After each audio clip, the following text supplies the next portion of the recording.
glad you found New Friends, my podcast. I'm Jordana, I'm 20, I live in Nashville, and I moved here right after graduating high school to pursue my dream of being a singer-songwriter, which basically means I skipped the whole college thing and dove headfirst into trying to make music and make sense of life at the same time. I started New Friends because I wanted to create the kind of space I've always needed, a place to talk about the things we're all trying to figure out: friendship, confidence, self-worth, following your own path, and everything in between. Some episodes are solo, some are with guests, sometimes the conversations even turn into songs, but every episode is rooted in honesty, vulnerability, and feeling a little less alone. I'm so happy you're here. Welcome to New Friends. What's up? Welcome back to another episode of New Friends. I'm Jordana Bryant, and for today's episode, I think these might be some of my favorite episodes to do, where I'm answering questions that y'all have put in, commented, DM'd me. And today I picked out a bunch of the ones that were like people telling their stories and asking for advice, and I can't wait to get into them. I mean, let's do it. I'm gonna pull them up on my phone because I will admit that I don't have them memorized. Again, memory of a goldfish. Okay, to start. I'm not gonna say the names because that would be maybe a little much.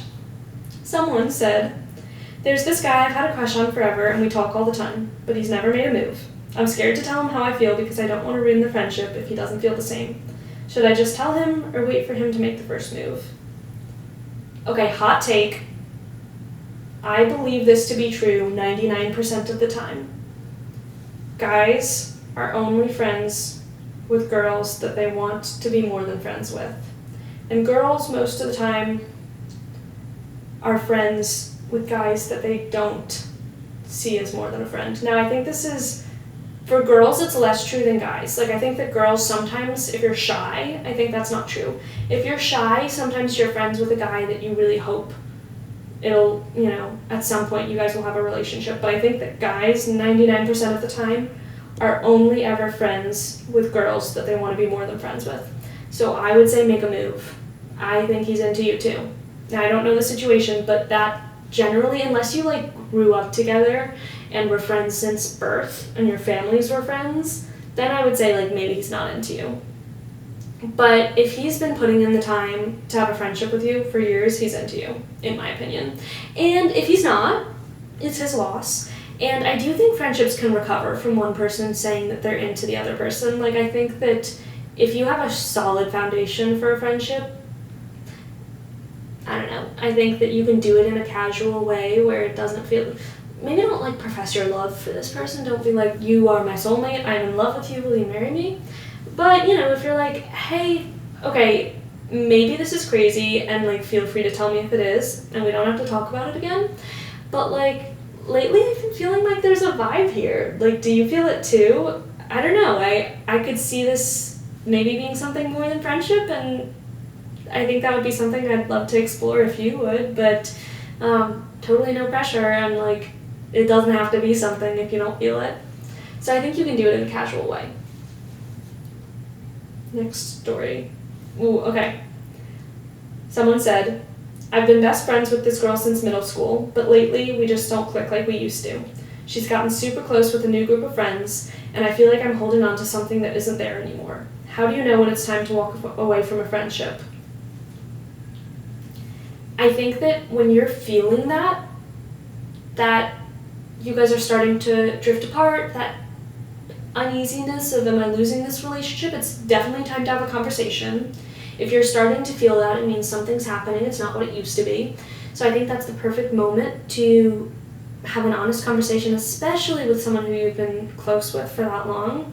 Say hey, I'm feeling like there's a little bit more distance, and I know that we're both busy and we're growing up and it's natural for friendships to shift and change, and I just wanted to check in because I also feel especially if it's something that you feel like you've been reaching out more than she has, I feel it's definitely not something that I want to lose. This friendship is super important to me, but I also want to honor and respect the fact that we're growing up, and it's perfectly okay if you are making other friends and want to spend more time on those friendships, and maybe you feel like we don't connect as much as we used to. So I just wanted to check in with you because, if you're feeling that, I don't want to keep spending a lot of my time reaching out, and And it also probably makes sense for me to start trying to make new friends too.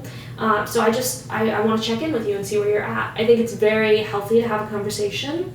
And I would say that if you get to the point where you feel like for months you're the only one reaching out, then it's time to let a friendship go.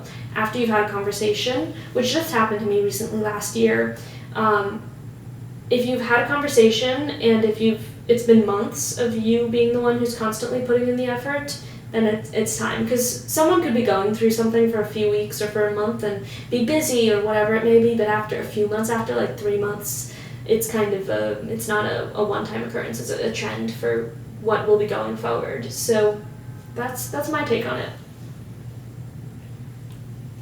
Ooh, this one is really good. Someone said, my ex just texted me after months of ignoring me.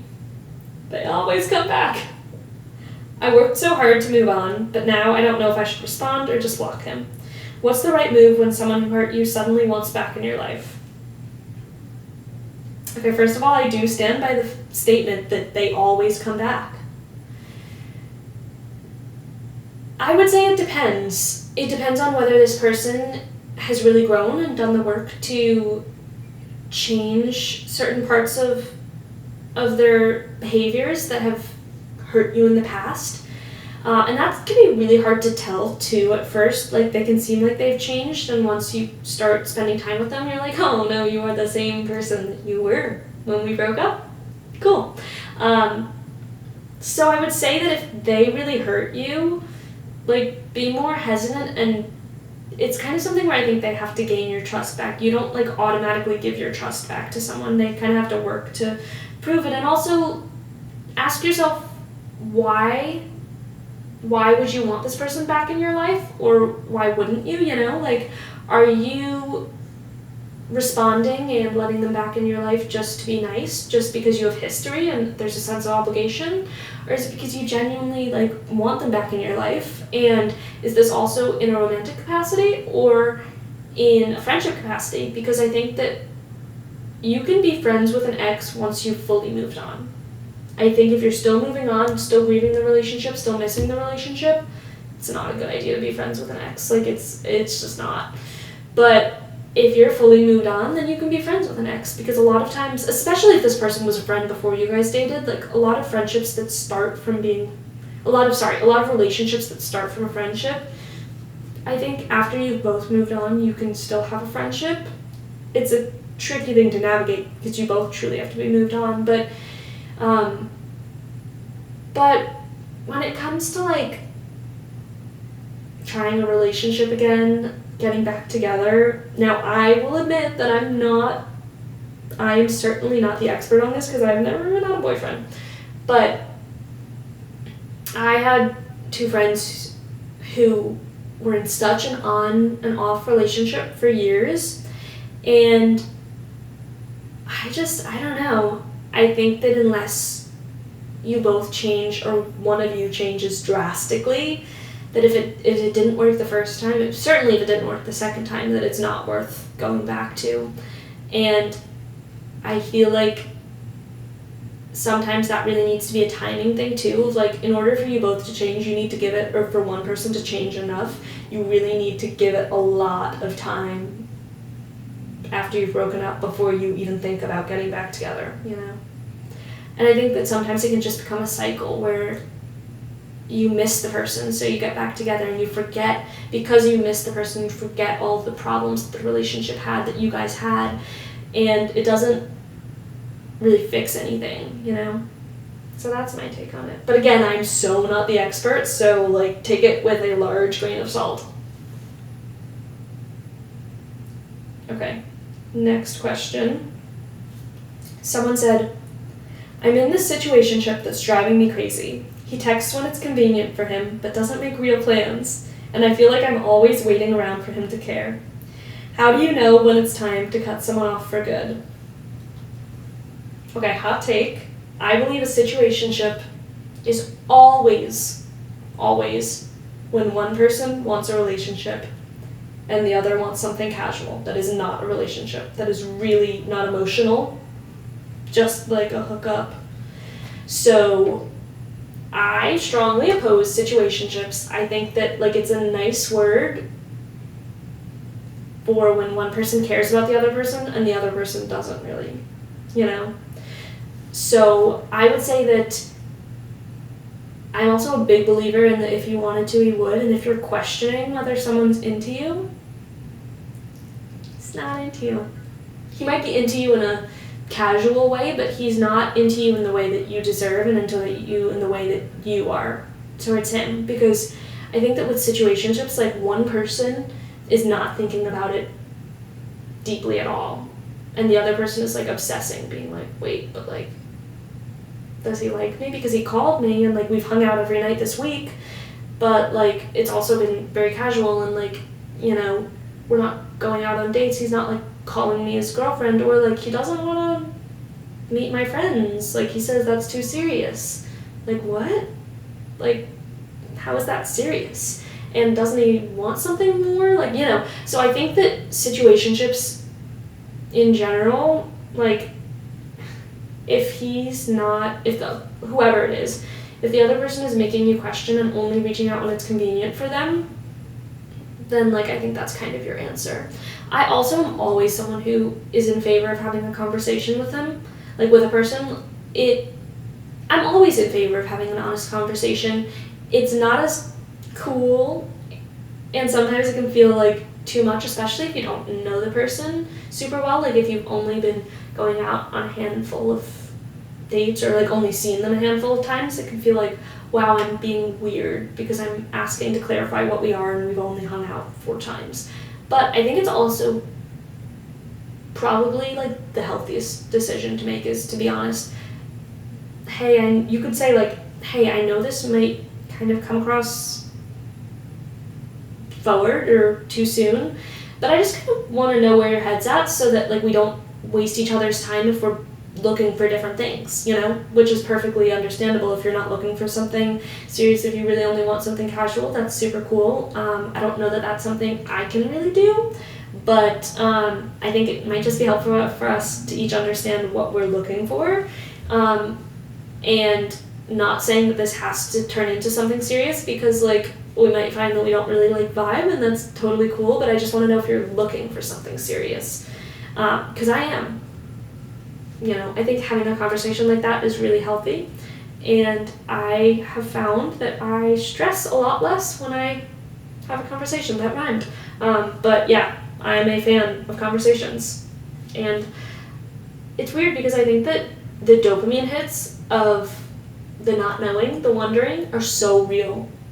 Like, you never feel as alive and energized as when the person that you don't know whether they're into you texts you back or calls you, or you see their face or you hear their name. Like, even hearing their name, even when someone's talking about someone else with the name, like John, who's not actually your John, but you hear the name John and you go, oh my god, like whatever it is about the not knowing, it's exciting and thrilling.